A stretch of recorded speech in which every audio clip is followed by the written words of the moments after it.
The backlash to the British monarchy hasn't just been coming from the United Kingdom itself, because in many parts of the world, especially Africa, people have a very different relationship with the Queen.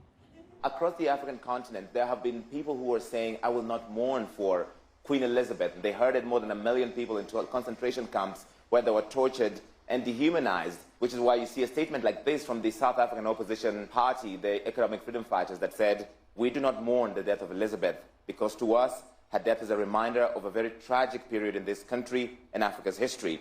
During her 70-year reign as Queen, she never once acknowledged the atrocities that her family inflicted on native people that Britain invaded across the world.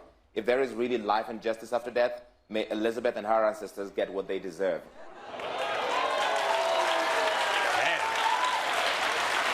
May Elizabeth and her ancestors get what they deserve. You know what I love about that line is that you can't really get angry, because if you do, then it means that you acknowledge what she deserves is bad.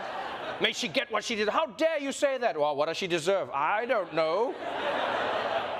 And I know some of these reactions seem extreme, but when you consider what the British Empire did, these reactions are actually pretty reasonable. Right? You can't expect the oppressed to mourn the oppressor. Never going to happen. It would be like giving a eulogy for the guy who stole your hubcaps. I didn't know Maurice well, but he was definitely a go-getter. By the way, has anyone seen my hubcaps?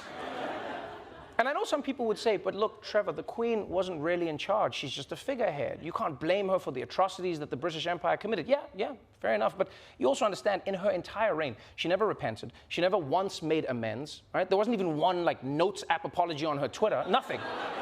I mean, her crown still has that big-ass diamond that they took from South Africa.